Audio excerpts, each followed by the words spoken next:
வணக்கம். நாம எல்லாருமே ஒரு ஞானமான வாழ்க்கை வாழணும்னு ஆசைப்படுறோம் இல்லையா? ஆனா அதுக்கு நம்மளோட புலன்களை எப்படி அடக்கணும்? இந்த கேள்விக்கு ஒரு பழங்கால ஞானம் ரொம்ப அழகா பதில் சொல்லுது. வாங்க, அத பத்தி தான் இன்னைக்கு ஆழமா பார்க்க போறோம்.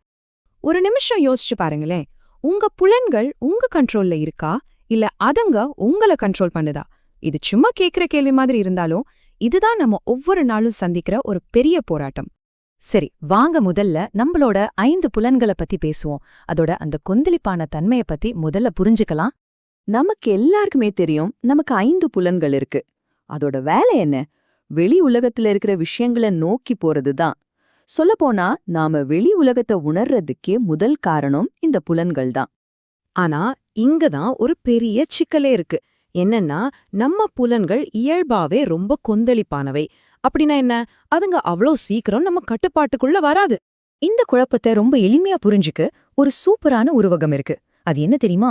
குறும்புக்கார குழந்தைகள் பிரச்சனை. இப்ப இந்த ஒப்பீட்டை கொஞ்சம் பாருங்களேன். நம்ம புலன்களை குறும்புக்கார குழந்தைங்களோட ஒப்பிடலாம். எப்படி?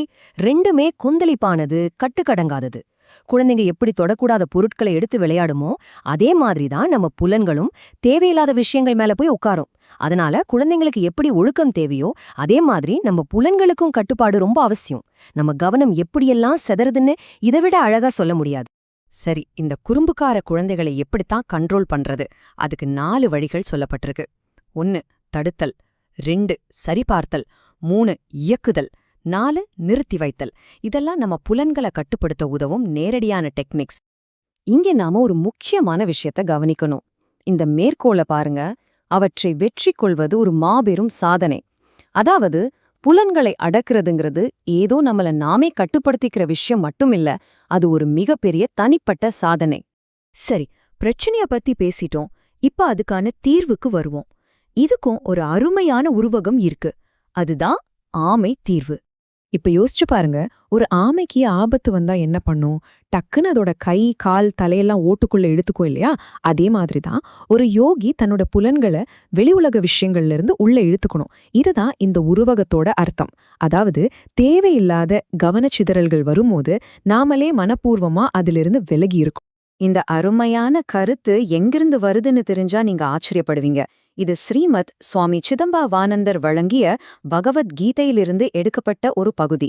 இதனாலேயே இந்த ஐடியாவுக்கு ஒரு தனி மதிப்பும் ஆழமும் கிடைக்குது.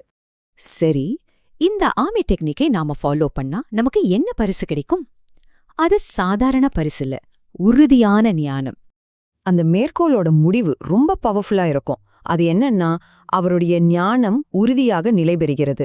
பாத்தீங்களா? உண்மையான நிலையான ஞானம் வேணும்னா புலன்களை அடக்கிறது தான் முதல் படிங்கிறத இது ரொம்ப தெளிவா சொல்லுது. சரி, இப்ப கடைசியா உங்களுக்கான ஒரு கேள்வி. உங்ககிட்ட இருக்கிற 5 புலன்கள்ல எது ரொம்ப குறும்புக்கார குழந்தை? உங்களை ரொம்ப தொந்தரவு பண்றது எது? உங்க கண்ணா, காதா, இல்ல நாக்கா? கொஞ்சம் யோசிச்சு பாருங்க. இந்த உருவகத்தை உங்க வாழ்க்கையோட பொருத்தி பாத்தீங்கன்னா நிறைய விஷயங்கள் புரிய வரும்.